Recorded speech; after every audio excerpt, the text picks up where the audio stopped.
اللهم صل على سيدنا محمد طب القلوب ودوائها وعافية الأبدان وشفائها ونور الأبصار وضيائها وقوت الأرواح وغذائها وعلى آله وصحبه وسلم تسليما. أما بعد فأوصيكم يا عباد الله بتقوى الله.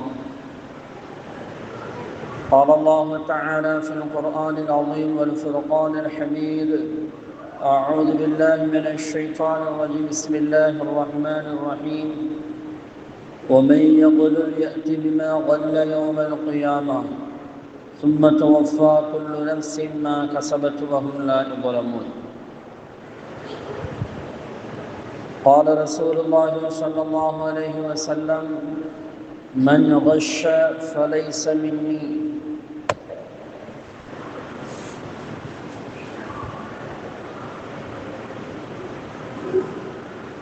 أو كما قال عليه الصلاة والسلام. صدق الله العلي العظيم وصدق رسوله النبي الكريم ونحن على ذلك من الشاهدين والشاكرين والحمد لله رب العالمين.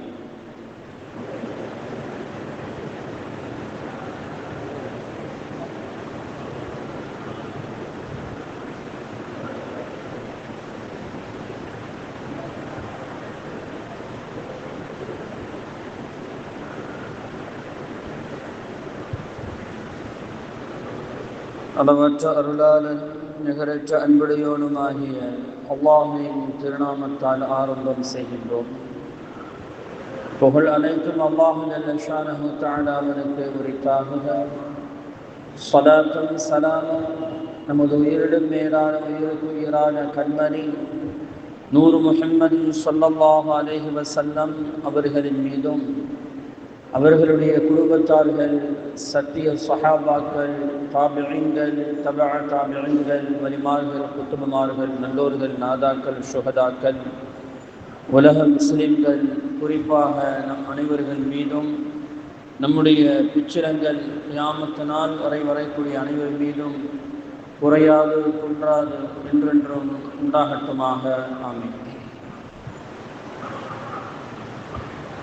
கண்ணியத்திற்குரிய இஸ்லாமியர்களே, அல்லாஹ் ஜல்ல ஷானஹு தஆலா நம்முடைய சிறிய பெரிய அனைத்து பாவங்களையும் மறைத்து மன்னித்து நன்மைகளாக மாற்றி தந்து அவனுக்கு பொருத்தமான ஒரு வாழ்வை வாழ்வதற்கு வல்ல ரஹ்மான் அருள் செய்வானாக. நமது உயிரிடும் மேலான உயிருக்கு உயிரான கண்மணி நூறு முஹம்மது ஸல்லல்லாஹு அலைஹி வஸல்லம் அவர்களுடைய மேலான அன்பையும் ஷஃபாஅத்தையும் அவர்களுடனும் இறை நெருக்கத்தை பெற்ற நல்லடியார்களுடனும் சேர்ந்து வாழும் பெருபாக்கியத்தை இம்மையிலும் மறுமையிலும் நமக்கும் நம்முடைய சந்ததிகளுக்கும் வல்ல ரஹ்மான் தந்தருள்வானாக. திடீர் மரணங்கள், திடீர் ஆபத்துக்கள், வானம்புடைய சோதனையிலிருந்தும், வட்டி வாங்குவது கொடுப்பதிலிருந்தும், கடன்கள் வாங்கும் நிலையிலிருந்தும், ஆஸ்பத்திரியுடைய சிரமங்கள், சோதனைகள், துன்பங்கள், அதனுடைய முசீபத்திலிருந்தும் வல்ல ரஹ்மான் நம்மை நம்முடைய சந்ததிகளையும் பாதுகாத்தார் புரிவானாக. உடல் ஆரோக்கியத்தை நிரந்தரமாக்கி தந்து அவனுக்கு பொருத்தமான ஒரு வாழ்க்கை, ஒரு செழிப்பான ஒரு வாழ்க்கையை வாழ்வதற்கு வல்ல ரஹ்மான் நமக்கும் நம்முடைய சந்ததிகளுக்கும் அருள் செய்வானாக. நாம் யாருக்கும் மோசடி செய்யாமலும் யாரும் நமக்கு மோசடி செய்யாமலும் அதனுடைய தீமைகளில் நாம் சிக்கண்டு போகாமலும் வல்ல ரஹ்மான் நம்மையும் நம்முடைய சந்ததிகளையும் பாதுகாத்தால் புரிவானாக. கண்ணியத்திற்குரிய இஸ்லாமியர்களே, இந்த வருடம் 79வது சுதந்திர தினத்தை கொண்டாடி கொண்டு இருக்கிறோம்.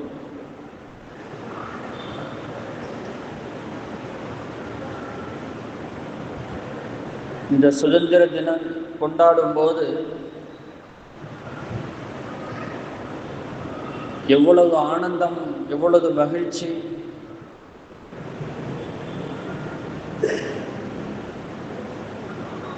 ஆயிரத்தி 1947 சுதந்திரம் வாங்கும்போது அன்றைக்கு வெள்ளிக்கிழமை, இன்றைக்கும் அதே வெள்ளிக்கிழமை. அது என்னவான் தெரியவில்லை. அல்லாஹ்வுடைய நாட்டம் முஸ்லிம்கள் அதிகமாக இதில் உணர்வு பூர்வமாக உள்ளபூர்வமாக இந்த நாட்டிற்கு சுதந்திரம் கிடைக்க வேண்டும் என்று போராடியதால் என்னமோ தெரியவில்லை, அல்லாஹு தஆலா இரட்டை சந்தோஷத்தை கொடுத்தான். அன்றைக்கு ஒன்று சுதந்திரம் வாங்கின சந்தோஷம், இரண்டாவது வெள்ளிக்கிழமை என்ற மிகப்பெரிய ஒரு சந்தோஷம். அதே நேரத்தில் இந்த 79 ஆண்டுகளை கடந்து வந்த பிறகும் இந்த இந்திய திருநாட்டில் இஸ்லாமியர்கள் அல்லது தாழ்த்தப்பட்ட மக்கள் எந்த அளவுக்கு சுதந்திரத்தை அனுபவிக்கிறார்கள் என்று பார்க்கும்போது மிகப்பெரிய கேள்விக்குறியான ஒன்றாக இருக்கிறது.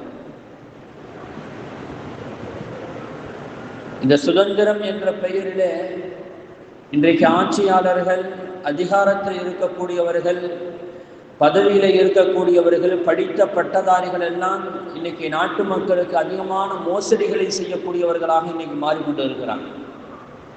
அதை கண்கூடாக நாம் பார்த்து கொண்டு இருக்கிறோம். ஒரு காலம் இருந்தது, படிக்காதவன் தவறு செய்தான் என்று சொல்லக்கூடிய ஒரு சூழல். அன்றைய காலத்தில் எல்லாம் படித்தவர்கள், பெரிய பெரிய பதவியில் இருக்கக்கூடியவர்கள் அவ்வளவு பெரிய தவறுகளை செய்யவில்லை. ஆட்சியாளராக இருப்பார்கள், கட்சி பிரமுகர்களாக இருப்பார்கள், படிக்காதவர்களாக இருப்பார்கள், தவறுகள் செய்வார்கள். அது பெருசாக தெரியாது. சில நேரங்கள் அதற்கு உண்டான தண்டனையும் அவர்கள் பெற்றுக்கொள்வார்கள். அப்பொழுதெல்லாம் படித்தவர்கள் சரியாக இருந்தார்கள், தன்னுடைய பொறுப்பை சரியாக நடத்தி கொண்டிருந்தார்கள். ஆனால் இன்றைக்கு படித்தவர்கள், பெரிய பதவியில் இருக்கக்கூடியவர்களும் பெரும் பெரும் தவறுகளை சர்வசாதாரணமாக செய்யக்கூடிய ஒரு சூழல் இன்றைக்கு அதிகமாகி கொண்டிருக்கிறது. படித்தவர்கள் தவறுகள் செய்தால், மோசடிகள் செய்தால் எவ்வளவு பெரிய சிரமத்தை இந்த நாட்டு மக்கள் அனுபவிப்பார்கள் என்பதை இன்னைக்கு கண்கூடாக நாம் பார்த்து கொண்டிருக்கிறோம். அருமையானவர்களே, இந்த 79வது சுதந்திரத்தை நாம் பெற்று கொண்டாடி கொண்டிருக்கக்கூடிய இந்த நாளில் உண்மையில் இந்த சுதந்திரம் வாங்கப்பட்டதன் நோக்கத்தை இந்த நாடு அனுபவிக்கிறதா என்று பார்த்தால் இல்லை. சில பேர்கள் சொல்கிறார்கள், அன்றைக்கே அதே மாதிரியே ஆங்கிலேயனா ஆண்டு கொண்டிருந்தால் தேவையோ அப்படின்ற ஒரு சூழல் இன்னைக்கு பேசக்கூடிய அளவிற்கு இன்னைக்கு மாறி போய்விட்டது. ஏனென்றால் அதிகாரிகளை செய்யக்கூடிய தவறுகள், அன்றைக்கு ஆங்கில அதிகாரிகள் செய்த தவறுகளை பொதுமக்கள் தட்டி கேட்டார்கள், அதனால் சுதந்திரம் கிடைத்தது. ஆனால் இன்னைக்கு சுதந்திர நாட்டில் இருக்கக்கூடிய அதிகாரிகள் தவறு செய்கிறார்கள், பொதுமக்கள் கேட்காததின் விளைவுகள், மிகப்பெரிய சோதனையை மக்கள் சந்தித்துக் கொண்டு இருக்கிறார்கள் என்பதை கண்கூடாக இன்னைக்கு பார்த்து கொண்டு இருக்கிறோம். மோசடி செய்வது, எவ்வளவு பெரிய மோசடிகள் இன்னைக்கு நடந்தது. வாக்காளருடைய பட்டியலில் எவ்வளவு பெரிய மோசடிகள் நடந்து கொண்டு இருக்கிறது. கிட்டத்தட்ட ஒரு மாநிலத்தில் மட்டும் 60 லட்சத்திற்கும் மேற்பட்ட வாக்காளர்களுடைய பெயர்களே இல்லை. அது எப்படி நீங்கள் நீக்கலாம், எந்த அடிப்படையில் நீங்கள் நீக்கினீர்கள் என்ற அந்த வரைமுறையை கேட்டால் அதிகாரிகள் கொடுப்பதற்கு முன்னுக்கு வரல. அதெல்லாம் தர முடியாது என்று சொல்லக்கூடிய ஒரு அதிகாரத்தில் இன்னைக்கு இருந்து கொண்டு இருக்கிறார்கள். ஏனென்றால் மக்கள் கேட்பதில்லை, மக்கள் யாரும் இதை கேட்பதில்லை. நீங்க அப்படித்தான் போய்கொண்டு, சுதந்திர நாடு என்று சொன்னால் மக்களுக்கு முழு உரிமை இருக்கிறது. மக்களால் தேர்ந்தெடுப்பதுதான் சுதந்திர நாட்டில் இருக்கக்கூடிய அந்த அதிகாரம். ஆட்சி பீடத்தில் அமர்த்துவதை மக்கள் எல்லாரும் ஆட்சி பொறுப்புக்கு வர முடியாது, எல்லாருக்கும் அந்த பவர் கிடைக்காது. ஆனால் அந்த உரிமைகள் இருக்கிறது. எங்களுக்கு பதிலாக இந்த நாட்டை செம்மையாக நடத்துவதற்கு நீங்கள் தான் சரி என்று தேர்ந்தெடுத்து வைப்பதுதான் ஆட்சியாளர்கள். ஆனால் ஆட்சியாளர்களை தேர்ந்தெடுக்கிறோமே தவிர அவர்கள் செய்யக்கூடிய தவறுகளை இந்த மக்கள் கேட்பதில்லை. அதனால் இன்னைக்கு மிகப்பெரிய தவறுகளை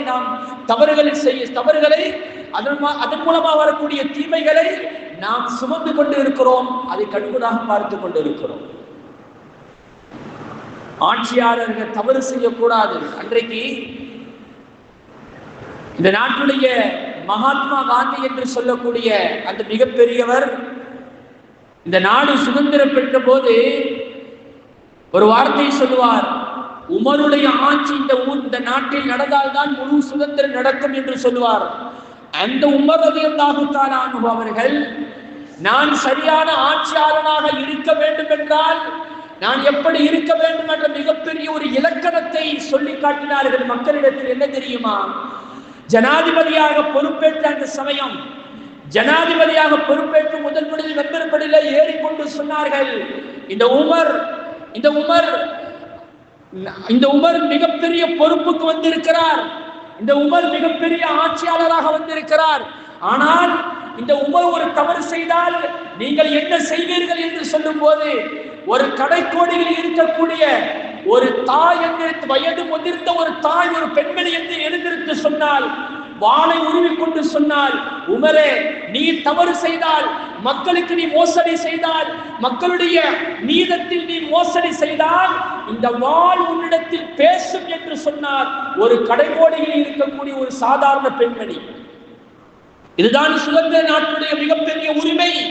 அந்த உரிமைகளை இன்னைக்கு சாதாரணமான மக்கள் பேசப்பட முடியவில்லை என்று சொன்னால் இந்த நாட்டுடைய சுதந்திரம் எங்கே போய்கொண்டு இருக்கிறது என்பதை விளங்கிக் கொள்ள வேண்டும். அப்பொழுதுதான் உமர் ரலியல்லாஹு தஆலா அன்ஹு சொன்னார்கள், இந்த உமர் எந்த காலத்திலும் தவறு செய்ய மாட்டான் என்று சொன்னார்கள்.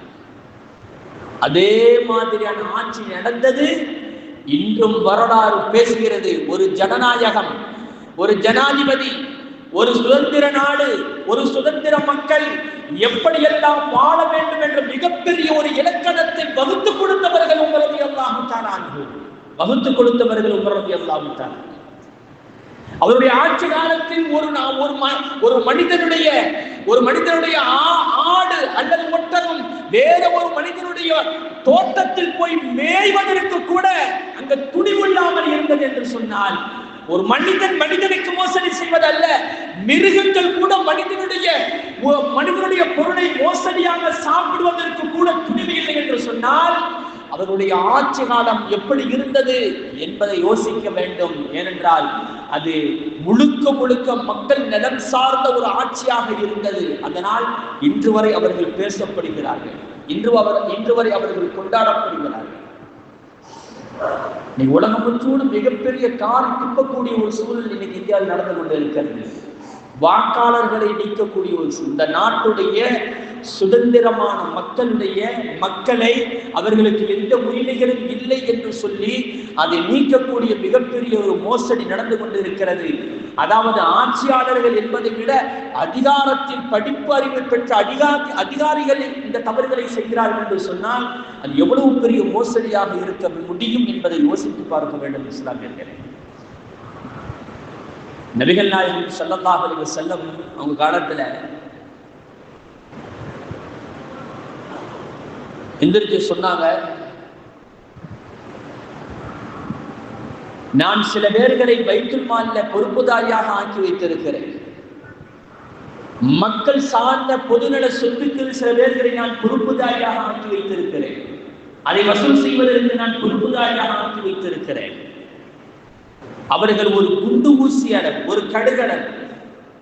கடுகளவு அவர்கள் தவறு செய்தாலும் நாளை மறுமை நாளில் அதற்கு அவர்கள் பிடிக்கப்படுவார்கள் என்று பெருமானார் ஸல்லல்லாஹு அலைஹி வஸல்லம் அவர்கள் சொன்னார்கள். ரொம்ப கவனிக்க வேண்டிய ஒரு முக்கியமான விஷயம். ஒரு பொது நலத்தில் எப்படி மக்கள் சார்ந்த விஷயத்தில் எந்த அளவுக்கு விழிப்புணர்வோடு இருக்க வேண்டும் என்பதற்காக நான் சொல்லித் தருகிறேன். அப்பொழுது அந்த பொறுப்புதாரியாக இருந்த சஹாபி எந்திரிச்சு சொன்னார்கள், யா ரசூலல்லாஹ், அப்படி என்றால் நான் ராஜினாமா செய்கிறேன் என்று சொன்னார். அந்த அளவுக்கு நான் எப்படி விழிப்புணர்வாக இருக்க முடியும்? ஒரு கடுகளவு, ஒரு குண்டு ஊசி அளவிற்கு நான் எப்படி சரியாக நடந்து கொள்ள முடியும்? அந்த அளவிற்கு கூட நான் எப்படி சரியாக நடக்க முடியும்? என்னையும் தாண்டி சில நேரங்களில் அந்த தவறுகள் நடந்துவிட்டால் நான் எவ்வளவு பெரிய பாவியாக ஆகிவிடுவேன். எனக்கு விவரம் தெரிந்து எனக்கு சிந்தனை இருக்கும் வரை அது தவறு நடக்காது, கண்டிப்பாக நடக்க விட மாட்டேன். இருந்தாலும் என்னையும் தாண்டி இந்த மாதிரியான சிறுக தவறு கூட நடந்துவிட்டால் என்னுடைய நிலைமை என்னவாம் நாயகமே, அதனால் நான் ராஜினாமா செய்கிறேன் என்று சொல்லும் போது நபிகள் நாயகம் ஸல்லல்லாஹு அலைஹி வஸல்லம் அவர்கள் இல்ல நீ ராஜினாமா செய்யாத அப்படின்னு சொல்லல. என்ன தெரியுமா சொன்னார்கள்? நீங்கள் ராஜினாமா செய்தாலும் பரவாயில்லை, அதுதான் சத்தியம் என்று சொன்னார்கள். மக்கள் நலம் சார்ந்த விஷயத்தில் மோசடி நடப்பது அது மிகப்பெரிய குற்றம் என்று சொன்னார்கள் நபிகள் நாயகம் ஸல்லல்லாஹு அலைஹி வஸல்லம் அவர்கள். மிகப்பெரிய குற்றம் என்று சொன்னார்கள். அதில் ரொம்ப கவனம் தேவை என்று சொன்னார்கள். இந்த நாட்டில் எவ்வளவு பெரிய கொடுமைகள் நடந்து கொண்டிருக்கிறது. மிகப்பெரிய கார்ப்பரேட் கம்பெனிகள் எத்தனை லட்சத்திற்கு வேண்டுமானாலும் இன்னைக்கு கடன்கள் வாங்குகிறார்கள். கவர்மெண்ட் கொடுத்து கொண்டு இருக்கிறது. ஆனால் அதையெல்லாம் திருப்பி கொடுக்கிறார்கள் என்று சொன்னால் இல்லை. ஏதாவது ஒரு வகையில் ஒரு பிரச்சனை என்று வரும்பொழுது தப்பித்து ஓடிவிடுகிறார்கள், நாட்டை கடந்து ஓடிவிடுகிறார்கள். அங்க போய் சொகுசு வாழ்க்கை, தான் விரும்பிய வாழ்க்கையை வேறு நாடுகளில் வாழ்ந்து கொண்டிருக்கிறார்கள். ஆனால் இந்த நாட்டுடைய மண்ணின் மைந்தன் சாதாரணமான ஒரு பேங்க்ல ஒரு லோன் வாங்கினாலோ ஒரு கடன் வாங்கினாலோ அதற்காக எவ்வளவு பெரிய ஒரு சோதனையும் ஒரு துன்பத்தையும் அவன் அனுபவித்துக் கொண்டிருக்கிறான் என்பதை பற்றவர்த்தமாக பார்த்து கொண்டுதான்.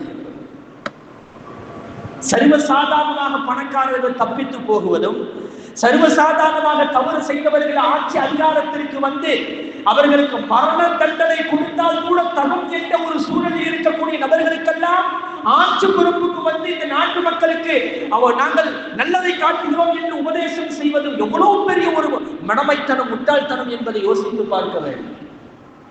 எவ்வளவு பெரிய மோசடிகள் நடந்து கொண்டிருக்கிறது. அல்லாஹ் காப்பாற்ற வேண்டும். நபிகள் நாயகம் அல்லாஹ் ஜல்ல ஷானஹு தஆலா அற்புதமான ஒரு வார்த்தை சொல்வான். ஒமா கான லிநபியின் ஐயகுல், யாரை பார்த்து சொல்கிறான் தெரியுமா? இந்த வார்த்தை யாரை பார்த்து சொல்கிறான் தெரியுமா? நபிமார்கள் யார்? மாசூமின்கள். இந்த உலகத்தில் அப்பற்ற வாழ்க்கை, ஒரு களப்பற்ற ஒரு வாழ்க்கை வாழ்ந்தவர்கள் நபிமார்கள். எந்த தவறுகளுக்கும் அவர்கள் தன் மனோ இச்சை பிரகாரம் நடந்ததற்கு உண்டான எந்த ஒரு சான்றிதழும் வழங்கப்படாமல் முழுக்க அல்லாஹ்வுடைய கஸ்டடியில இருந்து வாழ்ந்தவர்கள் நபிமார்கள். அவர்கள் கொண்டு வந்த அந்த மார்க்கம், அந்த தீனுல் இஸ்லாம், அந்த வஹி என்பது அதில் எந்த விதமான மோசடிகளும் நடந்துவிடக் கூடாது. அது முழுக்க மக்கள் நலம் சார்ந்த ஒரு விஷயம். அதை சரியான முறையிலே மக்களுக்கு எடுத்து சொல்ல வேண்டும். அது உங்களுடைய கடமை என்பதை அல்லாஹ் ஜல்ல ஷானஹு தஆலா சொல்லும் விதமாக சொல்லுவான். ஒமா கான லிநபியின் யகுல், நபிமார்களே நீங்கள் கொண்டு வந்திருக்கிற அந்த மக்கள் சார்ந்த அந்த விஷயத்தை நீங்கள் மோசடி செய்வது அது உங்களுக்கு ஆமானது அல்ல என்று நபிமார்களுக்கு ஒரு அற்புதமான உபதேசத்தை செய்துவிட்டு அல்லாஹ் ஜல்ல ஷானஹு தஆலா அடுத்து இந்த மக்களுக்கு சொல்லுவான். ஒமை யகுல் யத்தி பிமா வல்ல யௌமல் கியாமா, ஒமை யகுல் யத்தி பிமா வல்ல யௌமல் கியாமா.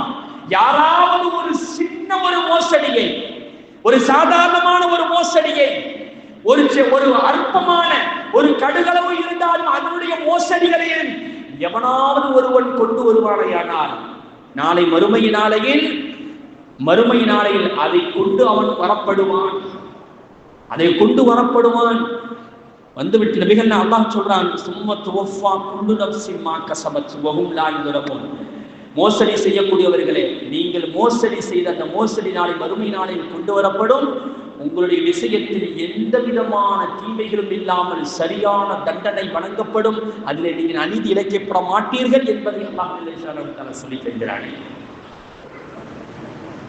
இந்த ஆயத்துடைய பின்னணியில் நபிகள் நாயகம் ஸல்லல்லாஹு அலைஹி வஸல்லம் அவர்கள் சொல்லுவார்கள், நாளை மறுமை நாளில மோசடி செய்தவர்களுக்கு என்று ஒரு கொடி கொடுக்கப்படும்.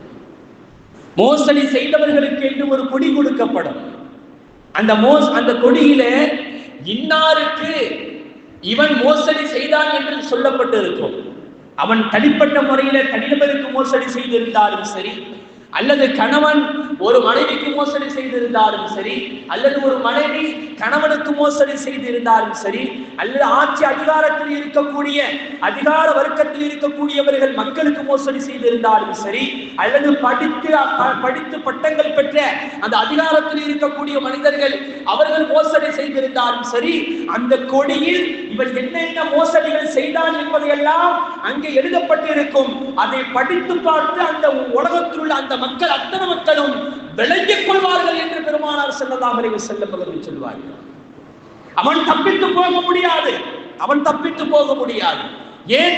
பெருமானார் ஸல்லல்லாஹு அலைஹி வஸல்லம் அவர்கள் மோசடியின் பெரிதத்தை சொல்லி காட்டும்போது இப்படி சொல்வார்கள் அல்லவா, அடே ஒரு இன்ச்சு அளவிற்கு, ஒரு இன்ச்சு அளவிற்கு அநியாயமாக அடுத்தவனுடைய பொருளை அவன் அபகரித்துக் கொள்வானியானால், அடுத்தவனுடைய பொருளை மோசடி செய்தால் இந்த பூமி மாதிரி 7 மடங்கு அவனுக்கு உண்டாக்கப்பட்டு அவனுடைய கழுத்திலே தொங்கவிடப்பட்டு அவனுக்கு கொடுமை செய்யப்படும், வேதனை செய்யப்படும் என்று பெருமானார் ஸல்லல்லாஹு அலைஹி வஸல்லம் அவர்கள் சொல்லி காட்டினார்கள் என்று சொன்னால், இன்னைக்கு அநியாயமாக ஆட்சியாளர்கள் எத்தனை இஸ்லாமியர்களுடைய நிலங்கள், ஏழைபாளைகளுடைய நிலங்களை இன்னைக்கு எவ்வளவு மோசடிகள் செய்கிறார்களே, இவர்களுக்கெல்லாம் எவ்வளவு பெரிய தீமைகள் நாளைக்கு மறுமையிலே காத்துக் கொண்டிருக்கிறது. அல்லாஹ் தான் காப்பாற்ற வேண்டும் என்பவர்கள் எல்லாம்.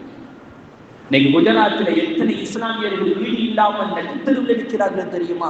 மோசடிகளை செய்து இது அநியாயமாக கட்டப்பட்டு இருக்கிறது, இது மோசமான இடத்தில் அபகரிக்கப்பட்டு கட்டப்பட்டிருக்கிறது சொல்லி சொல்லி சொல்லி சில ஏழைபாளைகளுடைய வீடுகளை இடித்து தகர்த்து இருக்கிறார்கள். சுதந்திர இந்த நாட்டில் சுதந்திரம் வாங்கி கொடுத்த அந்த வம்சத்தை சார்ந்தவர்களுக்கு இன்னைக்கு சொந்த வீடுகள் இல்லையே. எவ்வளவு பெரிய மோசடிகள் இன்னைக்கு நடந்து கொண்டு இருக்கிறது தெரியுமா? அல்லாஹ் காப்பாற்ற வேண்டும். நபிகள் பெருமானார் ஸல்லல்லாஹு அலைஹி வஸல்லம் அவர்கள் சொல்லுவார்கள், மூதேவி என்பதற்கு அடையாளம் என்ன தெரியுமா? மின் அலாமத்தி ஷிகாயி, மூதேவி என்பதற்கு ஒரு அடையாளம். அவன் பாக்கியமற்றவன், அவன் எந்த விதத்திலும் தகுதியற்றவன். மூதேவி என்று சொன்னால் தண்டனை பெறுவதற்கு உண்டான எல்லா தகுதியும் அவனுக்கு இருக்கிறது என்பதற்கு உண்டான அடையாளம் என்ன தெரியுமா? அவன் அவன் தன்னுடைய நண்பனுக்கு அவன் மோசடி செய்வான் என்று சொன்னார்கள் பெருமானார் ஸல்லல்லாஹு அலைஹி வஸல்லம் அவர்கள். நீங்க நடக்குதா இல்லை? நாட்டு மக்கள் எல்லாம் சேர்ந்து எங்களுக்கு சரியான தலைவர் நீங்கள் தான், நாட்டை வளர்ச்சி பாதையில் கொண்டு போய் சேர்ப்பீர்கள் என்று சொல்லி இன்னைக்கு நாட்டை கொடுத்தால் எவ்வளவு பெரிய மோசடிகள் நடந்து கொண்டிருக்கிறது, எவ்வளவு பெரிய துரோகத்தை இந்த நாட்டு மக்களுக்கு செய்து கொண்டு இருக்கிறார்கள். யாரும் கேட்பதில்லையே, யாரும் முன்னுக்கு வரலையே. எவ்வளவு பெரிய மோசடிகள் நடந்திருக்கிறது. ஒரு மாநிலத்தில் மட்டும் 60 லட்சத்துக்கு மேற்பட்ட மக்கள் இன்னைக்கு தொடக்கி எறியப்பட்டு இருக்கிறார்கள். உங்களுக்கு ஓட்டு உரிமையே இல்லை என்று சொல்லி இருக்கிறார்கள் சொன்னா யாரும் போராட காலமே முன்னுக்கு வரலையே. மக்கள் எழுச்சி இல்லாமல் என்றைக்குமே இந்த நாடு முன்னுக்கு வராது. எந்த நாடு, இந்த நாடு இல்லை, எந்த நாடும் சரிதான். அதாவது சொல்லுவாங்க, பெருமானார் ஸல்லல்லாஹு அலைஹி வஸல்லம் அவர்களுடைய இந்த 23 அதாவது 53 ஆண்டு காலம்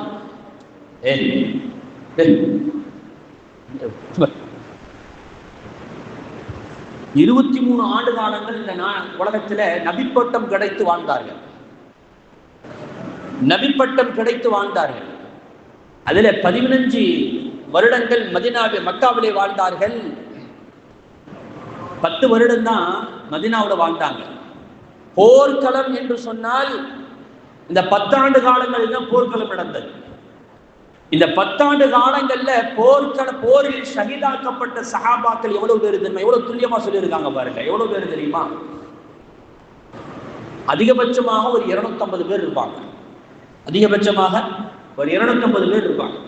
இதுதான் நபிகள் நாயகம் ஸல்லல்லாஹு அலைஹி வஸல்லம் காலத்தில் போர்க்களத்தில் இறந்தவர்கள் என்று புள்ளி விவரங்கள் சொல்லப்படுகிறது. ஆனால் அபூபக்கர் சித்தீக் ரலியல்லாஹு தஆலாவுடைய காலத்தில் முஸைலமத்துல் கத்தாபி நான் தான் நபி என்று சொல்லி ஒருத்தவன் வாதாடி கொண்டிருந்தான். இவனிடம் போர் செய்ய வேண்டும். இது எவ்வளவு பெரிய மான பிரச்சனை, இது இஸ்லாமியர்களுடைய தன்மான பிரச்சனை, அவருடைய வாழ்வுரிமை சம்பந்தமான பிரச்சனை, ஈமான் சம்பந்தமான பிரச்சனை. இன்னைக்கு ஈமான் சம்பந்தப்பட்ட அந்த சட்டத்தை சர்வ சாதாரணமாக தகர்த்து எறிகிறார்கள். இஸ்லாமியர் எவனும் ஒரு எழுச்சி கொண்டு எந்திரிக்க முடியவில்லையே. அப்படித்தானே உட்கார்ந்து இருக்கிறோம். நம்ம முத்தலாக்கு சட்டம் தேவையில்லை என்று சொல்கிறான். அது இஸ்லாமியர்களுக்கு அநியாயம் என்று சொல்கிறான். ஆட்டு மந்த மாதிரி உட்கார்ந்து இருக்கிறோம். என்ன செஞ்சோம்? இஸ்லாமியர்களுக்கு செய்யக்கூடிய சில சட்டங்களை ஷரியத்துடைய சட்டம் உயிரினும் மேலானது. உயிரில் மேலாக அது மதிக்கப்பட வேண்டும், அது தேவையில்லை என்று இந்த கவர்மெண்ட் தடுக்கிறது. யாரும் கேட்கிறது இல்லையே. ஆனால் முசைலமத்துல் கத்தாப் என்று சொல்லக்கூடியவன் மிகப்பெரிய ஒரு மோசடி செய்தான். என்ன தெரியுமா? நான் தான் நபி என்று வாதிடுகிறான், நான் தான் இறுதி நபி என்று வாதிடுகிறான்.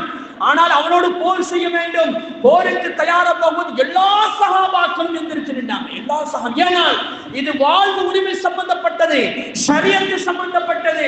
ஷரியத்தை காப்பது ஒவ்வொரு இஸ்லாமியருடைய கடமை. எதிர்த்து கொதித்து எழுந்தார்கள், முன்வரிசையில் நின்றார்கள்.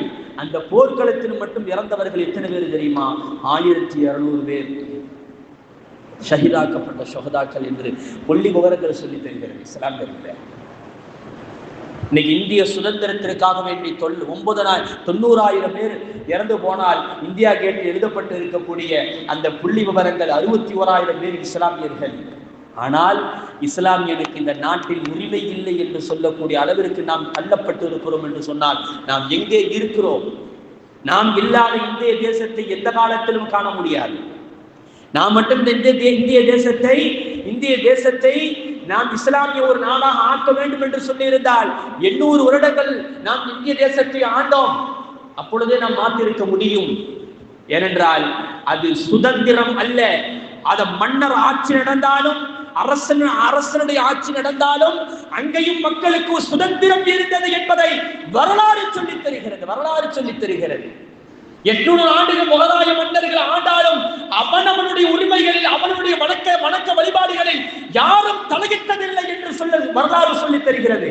திப்பு சுல்தான் என்ற மாவீரன் இஸ்லாமியனுக்கு அந்த நன்கொடை கொடுத்ததை விட இந்துக்களுக்கு, மாற்று மத சமுதாயத்திற்கு நன்கொடை கொடுத்ததுதான் அதிகம் என்று வரலாறு சொல்லித் தருகிறது. இஸ்லாமியன் ஆண்டாலும் அத்தனை இன மக்களுக்கும் அந்த உணர்வு ரீதியாக சரியான ஒரு ஆட்சி நடந்ததைத்தான் இஸ்லாம் சொல்லித் தருகிறது என்று வரலாறு சொல்லித் தருகிறது. என்று சொன்னால் அந்த ஆட்சியை, அவ்வளவு பெரிய சுதந்திரத்தை நாம் வாங்கி கொடுத்த நமக்கு இந்த நாட்டில் உரிமை இல்லை, சரியான சுதந்திரம் இல்லை என்று சொன்னால் எவ்வளவு பெரிய ஒரு பலகீனம் என்பதை யோசித்து பார்க்க வேண்டும். இஸ்லாமிய சர்வசாதாரணமாக இன்னைக்கு படித்தவர்கள் தவறு செய்யறாங்க, அதை பெரிய ஒரு தவறாக எடுத்துக்கொள்வதே கிடையாது. அதான் சொன்னார்கள் அல்லவா, இன்னைக்கு எதிர்கட்சிகள் சொல்லிட்டாங்க, நீதிபதிகள் எல்லாம் ரிட்டையர்ட் ஆகக்கூடிய நேரத்தில் பரீட்சை எழுதுறாங்க. அடுத்த ஒரு அமைச்சருக்காக பரீட்சை எழுதி கொண்டு இருக்கிறார்கள் என்றுதான் சொல்லப்படுது. அவர் நீதி எழுதவில்லை, அவங்க எக்ஸாம் எழுதிருக்காங்க. அவங்க அழகா ரிட்டையர்ட் ஆன பிறகு ஏதாவது ஒரு பொறுப்புக்கு போயிருக்காங்க. பாபர் மசூதியுடைய அந்த வழக்கில் இருந்த அத்தனை நீதிபதிகளுக்கும் ஒரு பெரிய பதவிகள் கொடுக்கப்பட்டு விட்டது. அதுல ஒரு இஸ்லாமியனும் இருக்கிறார். நல்லடியார்களே, நாம் யோசித்து பார்க்க வேண்டும், எவ்வளவு பெரிய ஆபத்தான ஒரு விஷயம். நபிகள் நாயகம் ஸல்லல்லாஹு அலைஹி வஸல்லம் அவர்கள் சொல்லி தந்தார்கள், ஷர்ருன் நாஸி, மனிதனிலே மிக மோசமானவன் யாரு தெரியுமா? மனிதனிலே மிக மோசமானவன், கேடு கட்டவன். அவன் எந்த மனித ஜாதியிலே அவன் எதற்கும் தகுதி இல்லாதவன் என்று நபிகள் நாயகம் ஸல்லல்லாஹு அலைஹி வஸல்லம் அவர்கள் சொல்லி தந்தது என்ன தெரியுமா? சொன்னார்கள் நபி ஸல்லல்லாஹு அலைஹி வஸல்லம், மனிதனிலே மிகவும் கேடு கட்டவன் யார் என்று சொன்னால், எவன் மனிதர்களுக்கு மோசடி செய்கிறானோ, ஆட்சி அதிகாரத்தில் மோசடி செய்கிறானோ, மனிதர்களை நம்பி நாங்கள் அப்படி செய்வோம் இப்படி செய்வோம் என்று சொல்லி ஆட்சி அதிகாரத்திற்கு வந்த பிறகு மக்களுக்கு எவன் மோசடி செய்வானோ அவன் தான் மனிதர்களை மிகவும் கேடு கட்டவன். இன்னைக்கு தைரியமாக ஒரு பிரஸ் மீட்டிங்கை கூட ஒரு நாள் சந்திக்க முடியல, தைரியம் இல்லதான். அது எவ்வளவு பெரிய கேவலம் என்பதை முன்னால் உணர முடிகிறது தான். அல்லாஹ் காப்பாற்ற வேண்டும். அருமையானவர்களே, நாம் துஆ செய்ய வேண்டும். அல்லாஹ் ஜல்ல ஷானஹு தஆலா அற்புதமான ஒரு துஆவை நமக்கு கற்றுத் தந்திருக்கிறான். என்ன தெரியுமா?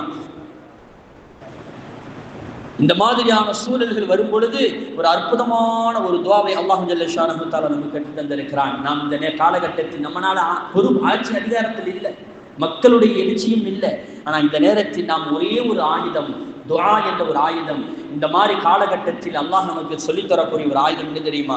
ரப்பனா ஃப்தஹ் பைனனா வ பைன கௌமினா பில் ஹக் வ அன்த கைருல் ஃபாத்திஹீன். ஷுஐப் அலைஹிஸ்ஸலாம் அவர்கள் தன்னுடைய மக்களுக்காக, தன்னுடைய மக்கள் சூழ்ச்சிகள் செய்யும் போது, மோசடிகள் செய்யும் பொழுது ஷுஐப் அலைஹிஸ்ஸலாம் அவர்களும் அவர்களை சார்ந்த மக்கள் செய்த துஆவை அல்லாஹ் தஆலா குர்ஆனிலே பதிவு செய்கிறான். ரப்பனா ஃப்தஹ் பைனனா வ பைன கௌமினா பில் ஹக். யா அல்லாஹ், எங்களுக்கும் எங்களுடைய குடும்ப கூட்டத்தார்களுக்கும் மத்தியிலே சரியான தீர்ப்பை நீ வழங்குவாயாக, சரியான தீர்ப்பை வழங்குவாயாக.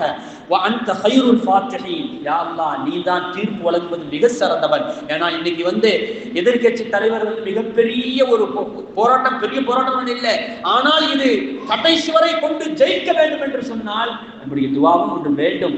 ஆகையால் அத்தனை பேர்களும் இந்த துஆவை போய் ரப்பனா ஃப்தஹ் பைனனா வ பைன கௌமினா பில் ஹக் வ அன்த கைருல் ஃபாத்திஹீன் என்ற துஆவை ஓதி அல்லாஹ் தஆலா இந்த நாட்டுக்கு மிகப்பெரிய ஒரு சுதந்திரத்தை தருவதற்கு வல்ல ரஹ்மான் அருள் செய்வானாக. வாக்குற ரஹ்மான் அல்ஹம்துலில்லாஹி ரப்பில் ஆலமீன். அஸ்ஸலாமு அலைக்கும் வரஹ்மத்துல்லாஹி வபரகாத்துஹு. நமது சேனலில் விளம்பரங்களுக்கு sunnaatruth@gmail.com